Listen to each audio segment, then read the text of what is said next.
हरे कृष्णा। आज हम श्रीमद् भगवद गीता के 10वें अध्याय का महात्म्य सुनेंगे।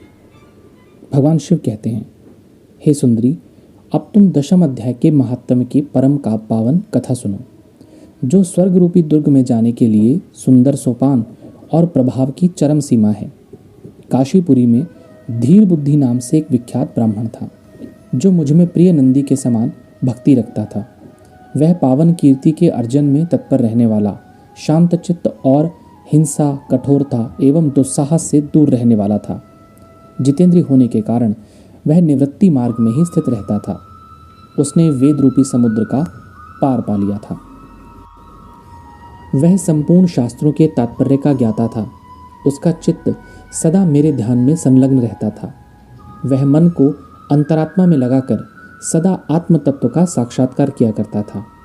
अतः जब वह चलने लगता, तब मैं प्रेमवश उसके पीछे दौड़ दौड़कर उसे हाथ का सहारा देता रहता था।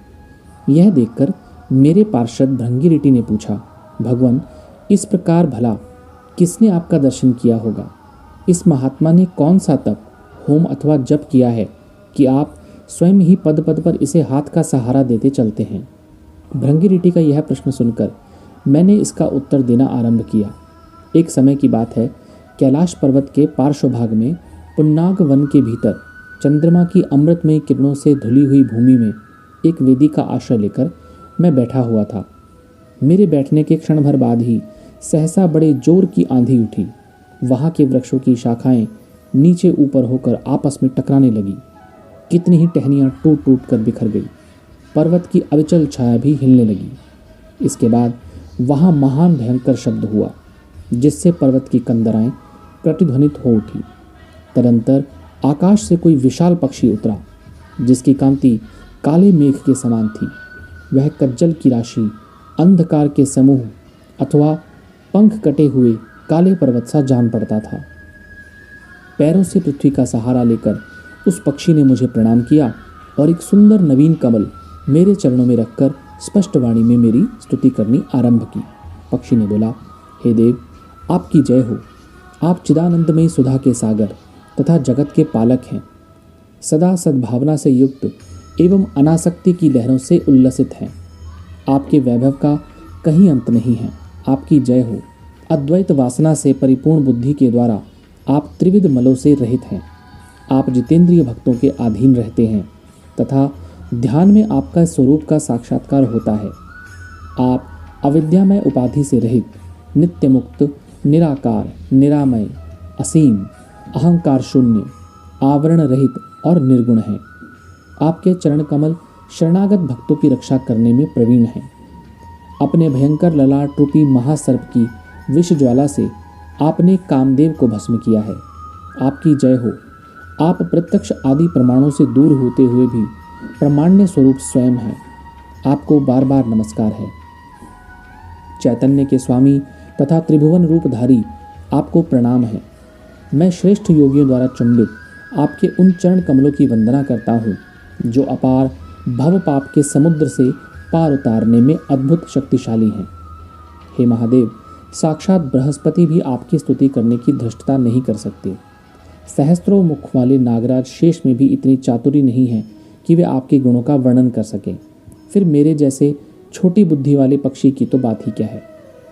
उस पक्षी के द्वारा किए हुए इस स्तोत्र को सुनकर मैंने उससे पूछा, विहंगम, तुम कौन हो और कहाँ से आए हो? तुम्हारी आकृति तो हंस जैसी है, मगर रंग कौवे का मिला हुआ है। तुम जिस प्रयोजन को लेकर यहाँ आए हो, उसे बताओ। तब वह पक्षी बोला, हे देवेश, मुझे ब्रह्मा जी का हंस जानिए। धुर्जटे, जिस कर्म ने मेरे शरीर में इस समय कालिमा आ गई है, धुर्जटे, जिस कर्म से मेरे शरीर में इस समय कालिमा आ गई है, उसे सुनिए। प्रभु, यद्यपि आप सर्वज्ञ हैं, तथापि यदि आप पूछते हैं तो बताता हूँ। सौराष्ट्र नगर के पास एक सुंदर सरोवर है, जिसमें कमल लहराते रहते हैं। उसी में से बाल चंद्रमा के टुकड़े जैसे श्वेत मृणालों के ग्रास लेकर मैं बड़ी तीव्र गति से आकाश में उड़ रहा था। उड़ते उड़ते सहसा वहाँ से पृथ्वी पर गिर पड़ा।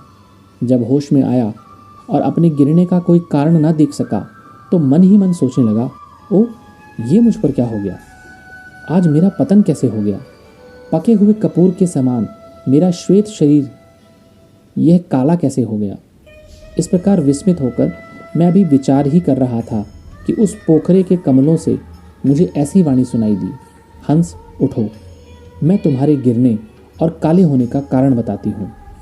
तब मैं उठकर सरोवर के बीच में गया और वहाँ 5 कमलों से युक्त एक सुंदर कमलिनी को देखा। उसको प्रणाम करके मैंने प्रदक्षिणा की और अपने पतन का सारा कारण पूछा। कमलिनी बोली, कलहंस, तुम आकाश मार्ग से मुझे लांघ कर गए हो। उसी पातक के परिणामवश तुम्हें पृथ्वी पर गिरना पड़ा है तथा उसी के कारण तुम्हारे शरीर में ये कालिमा दिखाई देती है। तुम्हें गिरा देख मेरे हृदय में दया भर आई और जब मैं इस मध्यम कमल के द्वारा बोलने लगी, उस समय मेरे मुख से निकली हुई सुगंध को सूंघकर 60,000 भंवरे स्वर्गलोक को प्राप्त हो गए। हे पक्षीराज, जिस कारण मुझ में इतना वैभव, ऐसा प्रभाव आया है, उसे बताती हूँ, सुनो। इस जन्म से पहले तीसरे जन्म में मैं इस पृथ्वी पर एक ब्राह्मण की कन्या के रूप में उत्पन्न हुई थी। उस समय मेरा नाम सरोज वदना था। मैं गुरुजनों की सेवा करती हुई सदा एकमात्र पातिव्रत्य के पालन में लगी रहती थी। एक दिन की बात है, मैं एक मैना को पढ़ा रही थी। इससे पति सेवा में कुछ विलंब हो गया। इससे पतिदेव कुपित हो गए और उन्होंने शाप दे दिया कि पापिनी, तू मैना हो जा। मरने के बाद यद्यपि मैं मैना ही हुई, तथापि पातिव्रत्य के प्रसाद से मुनियों के ही घर में मुझे आश्रय मिला। किसी मुनि कन्या ने मेरा पालन पोषण किया। मैं जिनके घर में थी, वे ब्राह्मण प्रतिदिन प्रातःकाल विभूति योग नाम से प्रसिद्ध गीता के 10वें अध्याय का पाठ करते थे और मैं उस पापहारी अध्याय को सुना करती थी। हे विहंगम, काल आने पर मैंने मैना का शरीर छोड़कर 10वें अध्याय के महात्म्य से स्वर्गलोक में अप्सरा का शरीर धारण किया। मेरा नाम पद्मावती हुआ और मैं पद्मा की प्यारी सखी हो गई। एक दिन मैं विमान से आकाश में विचर रही थी। उस समय सुंदर कमलों से सुशोभित इस रमणीय सरोवर पर मेरी दृष्टि पड़ी और इसमें उतरकर जो ही मैंने जल क्रीड़ा आरंभ की, त्यों ही दुर्वासा मुनि आधम की। उन्होंने वस्त्रहीन अवस्था में मुझे देख लिया। उनके भय से मैंने स्वयं ही एक कमलिनी का रूप धारण कर लिया। मेरे दोनों पैर 2 कमल हुए, दोनों हाथ भी 2 कमल हो गए और शेष अंगों के साथ मेरा मुख भी एक कमल हुआ। इस प्रकार मैं 5 कमलों से युक्त हुई। मुनिवर दुर्वासा ने मुझे देखा। उनके नेत्र क्रोधाग्नि से जल रहे थे। वे बोले, पापिनी, तू इस रूप में 100 वर्षों तक पड़ी रह। यह शाप देकर वे क्षण भर में अंतर्धान हो गए। कमलिनी होने पर भी विभूति योग अध्याय के महात्म्य से मेरी वाणी लुप्त नहीं हुई। मुझे लांघने मात्र के अपराध से तुम पृथ्वी पर गिरे हो। पक्षीराज, यहाँ खड़े हुए तुम्हारे सामने ही आज मेरे शाप की निवृत्ति हो रही है, क्योंकि आज 100 वर्ष पूरे हो गए। मेरे द्वारा गाए जाते हुए उस उत्तम अध्याय को तुम भी सुन लो। उसके श्रवण मात्र से तुम भी आज ही मुक्त हो जाओगे। यूँ कहकर पद्मिनी ने स्पष्ट एवं सुंदर वाणी में 10वें अध्याय का पाठ किया और वह मुक्त हो गई। उसे सुनने के बाद उसी के दिए हुए इस उत्तम कमल को लेकर मैंने आपको अर्पण किया है। इतनी कथा सुनाकर उस पक्षी ने अपना शरीर त्याग दिया। यह एक बहुत ही अद्भुत सी घटना हुई। वही पक्षी अब 10वें अध्याय के प्रभाव से ब्राह्मण कुल में उत्पन्न हुआ है। जन्म से ही अभ्यास होने के कारण शैशव अवस्था से ही इसके मुख से सदा गीता के 10वें अध्याय का उच्चारण हुआ करता है। 10वें अध्याय के अर्थ चिंतन का यह परिणाम हुआ कि यह सब भूतों में स्थित शंख चक्रधारी भगवान विष्णु का सदा ही दर्शन करता रहता है। इसकी स्नेहपूर्ण दृष्टि जब किसी देहधारी के शरीर पर पड़ जाती है, तब वह चाहे शराबी और ब्रह्म हत्यारा ही क्यों न हो, मुक्त हो जाता है तथा पूर्व जन्म में अभ्यास किए हुए 10वें अध्याय के महात्म्य से इसको दुर्लभ तत्व ज्ञान प्राप्त है तथा इसने जीवन मुक्ति भी पाली है। अतः जब यह रास्ता चलने लगता है तो मैं इसे हाथ का सहारा दिए रहता हूँ। हे भृंगिरिटी, यह सब 10वें अध्याय की ही महामहिमा है। पार्वती, इस प्रकार मैंने भृंगिरिटी के सामने जो पाप नाशक कथा कही थी, वही यहाँ तुमसे भी कही है। नर हो या नारी अथवा कोई भी क्यों न हो, इस 10वें अध्याय के श्रवण मात्र से उसे सब आश्रमों के पालन का फल प्राप्त होता है।